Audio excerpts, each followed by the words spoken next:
Most people don't want to get hit in the face. Who can blame them? Getting hit in the face hurts, but it's also expensive, especially if you don't have insurance. A severely broken nose, the kind you get if someone who knew how to hit you just right managed to hit you just right, thus collapsing your nasal cavity into your face, but not actually killing you by shoving upward and into your brain. That's $4,000 to $7,000 in plastic surgery just to get you looking human again. A blown out orbital bone? That's another 8 grand. Plus, there's always a chance you'll lose some sight. Broken jaw? That's a bad time. Months drinking your meals out of a straw, and then a bill for 10 grand at the back end, along with maybe a few permanent metal plates in your face just to keep things together. If you're doing the hitting, you also don't want to hit someone in the face, unless you are certain you can find a soft spot, like the eyes or the bridge of the nose. Hit someone in the mouth, there's an excellent chance you'll end up with teeth lodged in your knuckles, which is hard to explain when you're at the hospital. Hit someone in the forehead, you're likely to pop the joint at the base of your pinky, by far the weakest joint in your entire hand. Or if you're really unlucky and the person you're hitting is particularly hard headed, crush all of your knuckles at one time. You really want to incapacitate someone, you go for the throat, or barring that, you go for the ears. Mike Tyson was no dummy. Well, he was, but he knew how to spot vulnerability in an opponent, and legalities never seemed to bother him. I thought about this very issue as Fiona and I pulled up in the Charger at the front gate of Longstreet's offices. The security detail was standing in front of the gate with his back to us, talking on a walkie talkie, so when he heard the car roll up, he turned and gave us an absent halt sign with his palm. Ahead of him, I could see three beefy looking fellows huddled around Sam's caddy in the parking lot. All three were wearing workout gear shorts, tank tops, New Balances, and I could see the sun gleaming off of their skin even from 100 yards away. Still, this didn't look good. If they were looking in the car, that meant they knew it didn't belong. And if they were outside in their workout gear, it was probably because someone had yanked them away from their free weights somewhere inside. I put the Charger in park and turned to Fiona. Watch me, I said. Just run him over, Fiona said. If it looks like that's a viable option, go ahead. I jumped out of the car and started walking toward the guard. When Fiona slid behind the wheel, I said, "Excuse me, my lady and me, we can't find the airport. I see all these planes buzzing around, but for the life of me, can't find nothing." The guard turned his head toward me. "What?" I was about a yard away from him now. "The airport? Place with all the planes and people? I can't find it." "Get back in your car," the guard said. This is a secure facility." Not for much longer, I thought. He put his hand on the butt of his gun to prove his point nonetheless, and probably because I was about a foot away from him now. "No problem," I said. I raised my arms wide to show him I meant no harm and took a step backward. When he turned his back to me again, he pulled out his radio and said, "I think he's under one of the—" But before he finished, I clapped him simultaneously on both ears. You do this hard enough, two things happen. One, the person passes out. Two, the person vomits and then passes out because you've turned their semicircular canals into a centrifuge. I hit him really hard. The guard grunted and then vomit splashed out of his mouth in a rush torrent. At the same moment, his knees went completely slack. Though I had to jump back to get away from the puke, I did manage to grab the guy by the waist to give him a soft landing. Bad day to be a security guard, but I figured there was no need for him to wake up with a broken neck. Still, I didn't want him causing too much more trouble, so I yanked his cuffs off of him, a nice pair of heavy-duty hinged cuffs, the ones you'd use if you wanted someone to be as uncomfortable as possible while being detained, hooked him to his guard shack, and took his .357. Fiona pulled the Charger up beside me, and I slid into the passenger seat. I didn't really like the idea of Fiona driving my car. She didn't have a great respect for things like black flecked paint on recently restored muscle cars from the 1970s. "Sam just texted," she said. "He's hiding under one of the Hummers next to his Cadillac." "What is he doing?" From our vantage point, we could see the Hummers but not Sam. I trusted that he was where he said he was. "He apparently had to escape from the building but didn't want to leave his car behind," Fiona said. "He indicated there was an aggressively violent woman involved who he would prefer I not kill." A woman who looked aggressively violent burst out the front door of the facility. She had a lightning bolt running the length of her neck. She also had a shotgun and two aggressively violent looking men trailing behind her. There was a barbed wire fence between them and us still, but not for long. "I guess that would be her," I said. Sam popped out from under one of the Hummers and started running toward the gate. The men surrounding his caddy hadn't noticed him yet, but I had a good feeling that would change momentarily when the woman with the shotgun rounded the bend, spotted us, and spotted Sam running toward us. "Shit," I said. "Go." "Where?" Fiona said. "Get Sam," I said. "Go." Fiona beamed.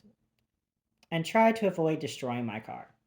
Fiona punched the gas and the charger shot through the gate, splintering the plywood arm across the bumper, which hurt me. Not physically, but it hurt me. The three men surrounding Sam's Cadillac whipped around at the sound of the charger growling toward them but seemed unsure what to do. This wasn't Fallujah after all, and they didn't look armed. And this was Miami. A 74 Charger pounding over the pavement could justifiably be driven by an octogenarian with a poor sense of direction. Regardless, I rolled down my window and started shooting at the Hummers to give Sam some protection. Not surprisingly, my bullets pinged right off of them. Armor plated. Nice. These guys were pros. Which also meant that at the first sound of gunfire, they did the right thing. They got down flat. Behind us, the woman with the lightning bolt had no such compunction. You lying son of a bitch, she shouted, and then she fired a shot at Sam, who was now about 10 yards from my car. She then screamed a few more things that were hard to accurately parse over the cocking and firing. Oddly, the woman didn't seem to want to hit Sam. She was firing way over everyone's heads.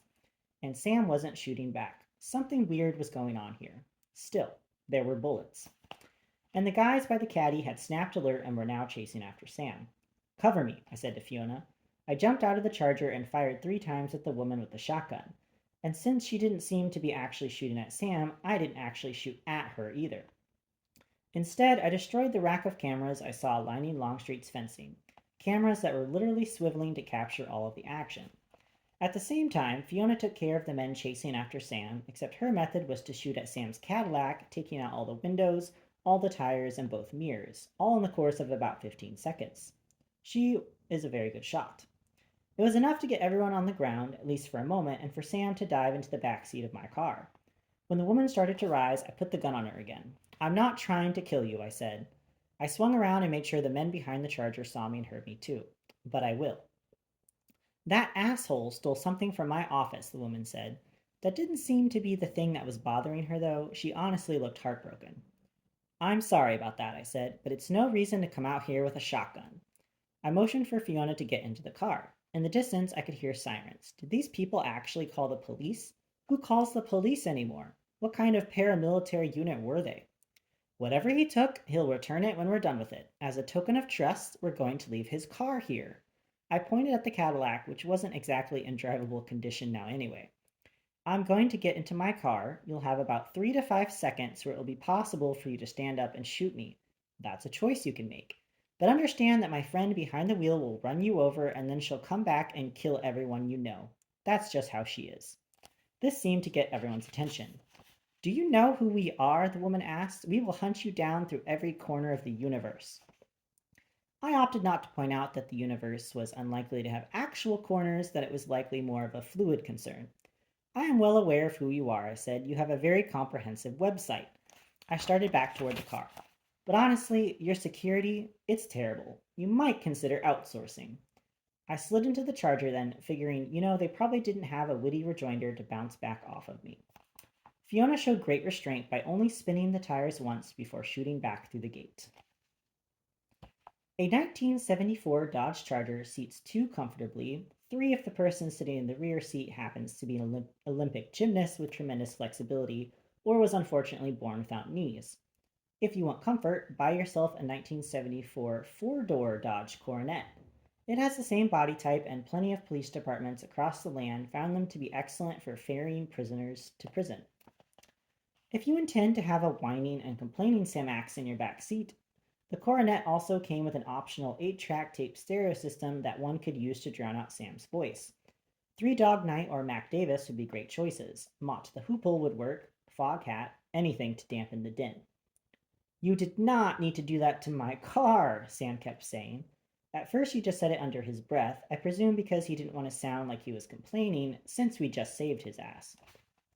And judging from his split upper lip and the way the tip of his nose was turned just slightly to the right, there was some validity to that presumption. What happened to your face? I asked. We were already back on River Drive, crossing behind the airport and back towards my place. We could still hear the sirens in the distance. That woman with the shotgun, Sam said. Then, Fiona, you didn't have to do that to my car. I know, Fiona said, but I was happy to. No, Sam said, I know what you mean, Sam, Fiona said. Your utmost gratitude is appreciated and duly noted. You didn't have to do that to my car, Sam said again. Maybe you'd like to tell Veronica? Maybe just drop me off at a bar and you go back to Veronica's and explain that while she was kindly watching cricket, you were blowing up my car. Sam was shouting now. He kept sputtering about loyalty and the durability of American cars and how he'd always wanted a car like that, and now, where was he? Sam, I said, about your face. I should have ducked, Sam said. He explained the particulars that led to his eventual holing up in the ladies' room. Bolts? I said. It's got a certain allure, doesn't it? Sam said. I mean, even after she hit me with her phone, I still felt in a different situation, maybe 5, 10 years down the line. Who knows? She has a real pate de foie gras, Fiona said. You don't find a woman who can take a knife to the carotid every day, Sam said. There was wistfulness in his voice that I chalked up to the high likelihood he had a concussion. He explained then that after he called us, he tried to sneak out of the bathroom and out the emergency exit, but that Bolts met him in the hallway. He decided that the best option then would be to confess his blooming attraction for her, which she admitted to having as well, and just when he thought he'd be able to woo her enough to get the hell out of her office alive, her phone rang, and then it was all over but the gunplay. All for a piece of paper, Sam said. He pulled Dixon Woods' crumpled job application out of his pants and handed it to me. Fiona, do you realize that Cadillac is one of the few cars that have traditionally gone up in value? I didn't know that, Fiona said. I'll steal you an old one then, if it would make you shut up. I took a few moments and looked over the form. Where did you say there was a police report on Dixon from last year? Jupiter, Sam said. How far away is that? 100 miles? Something like that, Sam said. You think your guy at the FBI could get you an idea when Dixon was last in the country? Just a round number, even. Probably, Sam said. He was still distracted by his Cadillac being blown apart and left for scrap at Longstreet. Do you know what 100 miles feels like in a Cadillac, Fiona? It feels like silk, like you're driving on a highway made of silk. I can turn around, Fiona said. Let Bolts have her way with you. Shall I? Let her beat on your face some more. Maybe if she hits you just right, she could get your eyes to finally line up straight. I'll have you know that I didn't even attempt to hit her back, Sam said. That's the kind of gentleman I am. But I did shoot up her office, which was probably a mistake. Did you know that you can get an armor-plated laptop now? I did. It made shooting them out of frustration a real option, particularly the Dells. Bolts would have gouged your eyes out and eaten them, Fiona said. I knew where this was all headed, but I was trying to pay attention to Dixon's application, and it's fun sometimes to remember the good old days when Sam and Fiona hated each other. You do recall that event in New York, don't you, Sam? You recall how you folded like a hand puppet in the face of... Okay, children, I said. We drove in silence for about 2 minutes, and by silence, I mean that I could hear Sam breathing. He was also mumbling things. Fiona was drumming her fingers on the steering wheel. 100 miles. I hadn't been that far out of the city of Miami since getting to Miami. How fast do you think I'd heat up if I had to drive to Jupiter? You wouldn't get out of Fort Lauderdale, Sam said. About what I thought. According to Dixon's job application, his mother lives in Jupiter, Linda Woods. He lists that as his permanent address. I'm going to guess she found herself missing some part of her savings recently. I gave Sam back the application so he could see for himself. You say you've got a driver's license picture coming in? Yeah, Sam said, but it's 20 years old. Probably looks like the keyboard player from The Cure in it. Cricket will be able to tell the difference, I said. You really think so, Mikey? She can hardly tell the time right now. She'll know, I said. You sleep with someone a few times, you know them well enough to spot a baby picture. That true, Fiona? Sam asked, an olive branch. A bit of pleasant banter. I wouldn't know, she said. Michael never was much for showing off mementos from his childhood. Everyone was chippy. Just all the terrible, terrible mental scars. Isn't that right, Michael? Anyway, I said, because what I didn't need was Fiona's wrath acknowledged again. Let Sam deal with that. I'm going to guess Linda Woods' son wasn't real happy about her losing whatever she lost. We get back to my place, call your guy. Get a copy of that police report. Whoever made the complaint, that's our Dixon. Nice bit of revenge taking his name, Fiona said. Maybe I'll start going by Natalia Choplin. That's funny, I said. Isn't it? Fiona said. No, not really, I thought. Instead, I said, do you really think that guy in the photo tried to buy guns from you? Yes, she said. When was that? 6 months ago, maybe less. I don't recall you selling any guns 6 months ago. That's because I didn't tell you. Keeping secrets is wrong, Sam said. So is back hair, Fiona said. We pick our battles, don't we? How many did he buy? I asked, ignoring them both. The sooner we were out of his car and back in a place where I was fairly certain they wouldn't start hitting each other and somehow place me in peril as a result, the better. Until such time, I was Switzerland. None, she said. We were to meet in the lobby of the Mandarin Oriental to discuss prices. But when I got there and saw him, I had a sense that perhaps he was not the kind of person to keep their mouth closed about illegal arms. Why was that? I asked. He was wearing a shirt that said Co-Ed Naked Volleyball on it, Fiona said. Classy, I said. And the hotel was filled with real estate agents attending a conference. I watched him for a time, and he seemed to know many of them, or at least he said hello to them all. My impression was that he looked lovely in one of those yellow coats or with his head on top of a sticky calendar. The amount of perfume and large hair in that hotel was enough to turn me off. How did he contact you initially? I asked. Through channels, she said. Fee. We all have secrets, Michael, Fiona said, that are better left unknown to certain third parties who deem secret keeping wrong. Wrong is blowing up someone's car, Sam muttered. Fee. Fine, Michael, she said, and then went on to explain that she received a call from someone named Etienne, who'd received a call from Mario, who'd received a call from Gwyneth, who'd met a man named Holton, who knew a person who was looking for 3 AK-47s, of which Fiona was known to have easy access to. Which is the definition of channels. None of those people were likely to know anything, less likely to, even if they did know anything, say a damn word. How long will it take you to put together that online profile? I asked. A few minutes. All I'll really need is a photo and some interesting hobbies to punch it up. Maybe something about loving sex with overweight men and giving money away by the bushel. How long to get that headshot together of Dixon or whoever he is? No time at all, she said. Good, I said. We get that picture, we get that license photo, we get the name off the police report, and we're in business. Just when I was about to suggest that Fiona and Sam could get over their differences concerning her shooting up his caddy by riding to Jupiter together tomorrow to talk to Linda Woods, my cell phone rang. It was my mother. I decided to let it go to voicemail, but the problem was that having it go to voicemail meant my mother would leave a 30-minute long message that would be more painful to listen to than the actual 5-minute conversation I could reasonably have with her prior to losing service. So even after deciding I'd let it go to voicemail, I answered it. I'm in a meeting, Ma, I said. Who are you meeting with? Very important world figures. We're discussing how often they call their mothers. What do you need? Some people came by the house looking for you, she said. When? About 2 hours ago. What kind of people? They talked like communists. Ma, you need to be a bit more specific. They dropped off a package for you. They said you know what it was about. Is it ticking? Michael, I'm not stupid. That was true, but she was frustrating. Does it smell like cordite? It smells like a manila envelope, Michael. They leave any instructions?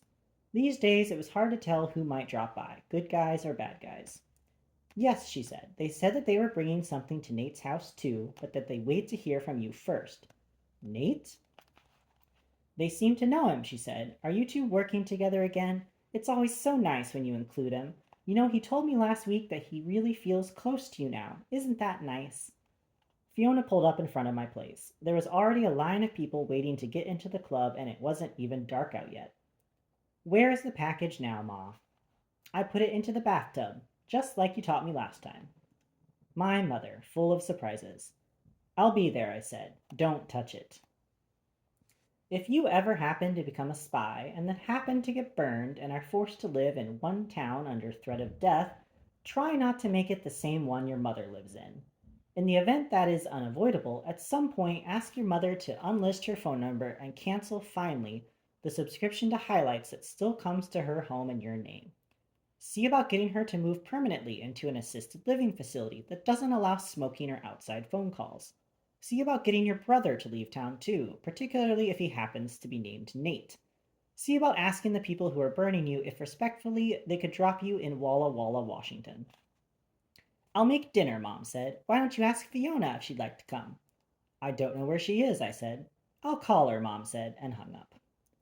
I closed my phone and got out of the car, stood on the sidewalk, stared up at the sun, surveyed the people lined up under my window. I could hear rap music coming from inside the club, a song about never being caught riding dirty. I tried to think pleasant thoughts. Sam unwound himself from the back seat and stood beside me on the sidewalk. Fiona? She was still sitting in the front seat of the Charger. Seems she'd received a call.